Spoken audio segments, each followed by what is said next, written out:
Welcome to Temple of VTEC. I'm Shawn Church, and we're here at Ed Voiles Acura in Atlanta, Georgia to do our 2007 Acura RDX Undercar review. Let's take a look at the technology Acura has packed under this newest sport utility vehicle. All right, this is our 2007 Acura RDX test vehicle. Let's start here at the rear of the car and notice that we've got a kind of unusual rear bumper with that cut line coming right down the middle. But what's more important to notice is that there's no aero trimming back here at all.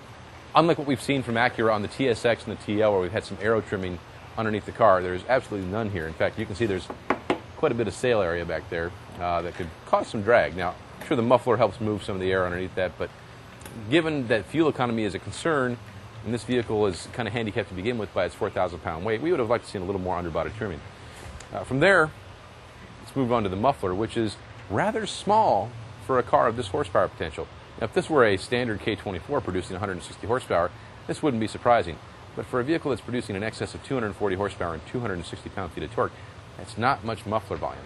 Now, you could say that because of the turbocharger, you don't need much muffling, but we'd like to actually see more flow capacity, which actually brings us back to this piping right here, which looks kind of big coming in the muffler, maybe 2.5 inch, but here we're looking at maybe 2.25 inches only, and that's really too small for max performance. And we did remove the exhaust at one point. We'll talk about that more a little bit later.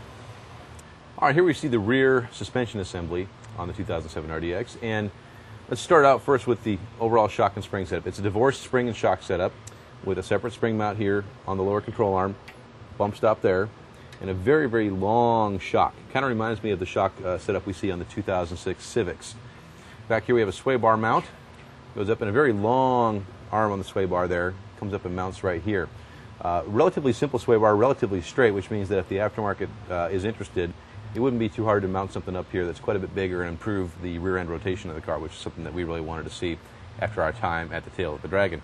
If you can get inside here into the wheel well, you see it's a relatively small single piston caliper rear brake, solid rotor. We'd really like to see a vented rotor on this, or at least something bigger, perhaps something like what we see on the Honda Ridgeline. You can see our front tow control link on the suspension here, and then our overall trailing arm. And this is actually a stamped piece as opposed to a cast piece. Probably save some costs. See plenty of corrugations on there to make it nice and stiff. One thing to point out too is that even though we have a front tow control link here, the only alignment adjustment at the back here is a single camber and toe adjustment right back here. So if you really wanted to get more advanced with the alignment, you'd probably want to put in a threaded adjustment arm here. One other thing to point out back here is that Acura has actually gone to the trouble of making an aluminum hub carrier for the rear wheels, which saves weight, some significant weight typically, and it's also unsprung weight, which is very important for handling and ride dynamics. Coming a little bit forward, you'll see part of the saddle fuel tank, one half of it, and some of the protection bars that Acura has put in place to prevent any side impacts or bottom impacts from puncturing the plastic fuel tank. That fuel tank actually carries over the drive shaft to the other side for maximum capacity, and I think this holds about 20 gallons from our experience. All right, power on the RDX is delivered through a 4-shaft, 5-speed automatic transmission. The 4-shaft part is particularly important as it has significantly better power handling capacity and durability than the old 3-shaft design. From the transmission, we come back to our rear-wheel drive power takeoff, or our prop shaft, which is actually driven through a universal joint.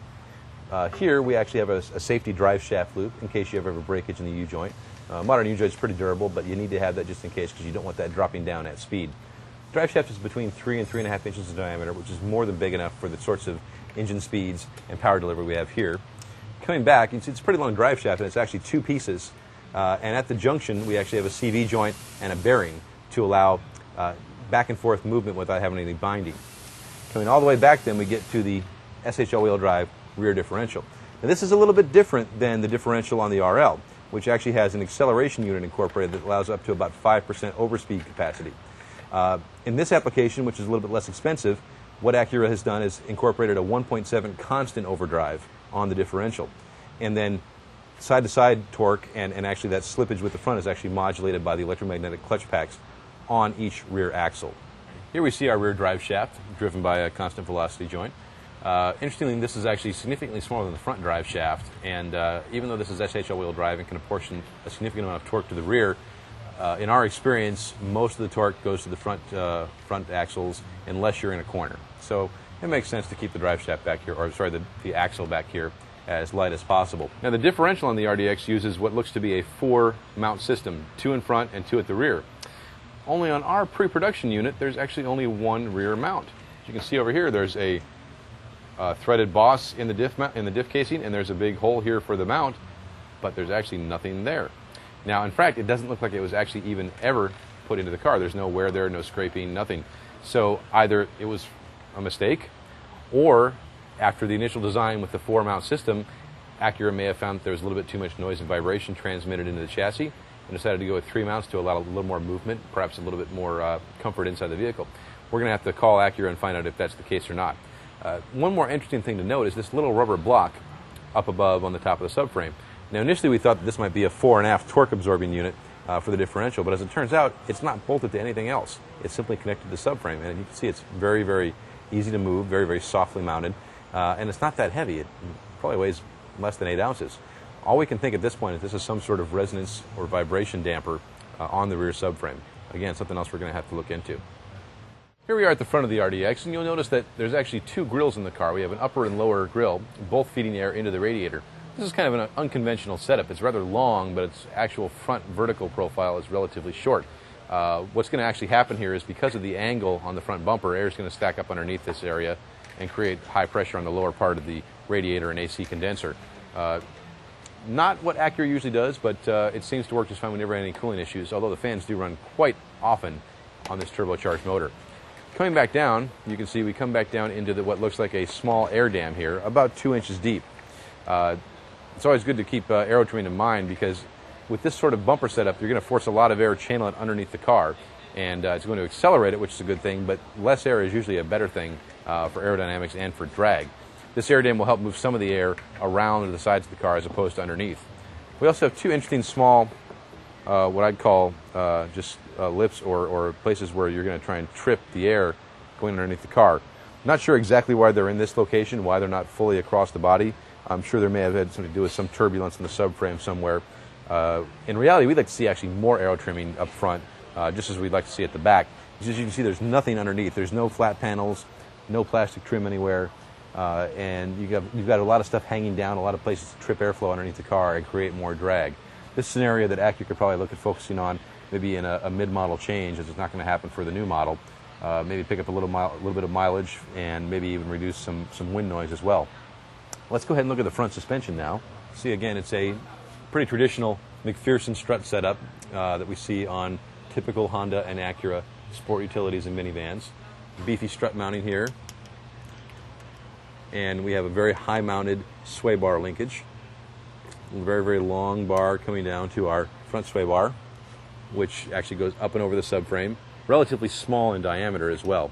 One thing, as we've commented on, the balance of the vehicle has a little bit too much understeer for our particular taste, and a bigger rear sway bar would be nice, but that's going to require the aftermarket. If the new CR-V, which is going to be based off of the RDX chassis, comes with a smaller front sway bar, that would also be another option to try and improve the front-rear handling balance of the vehicle.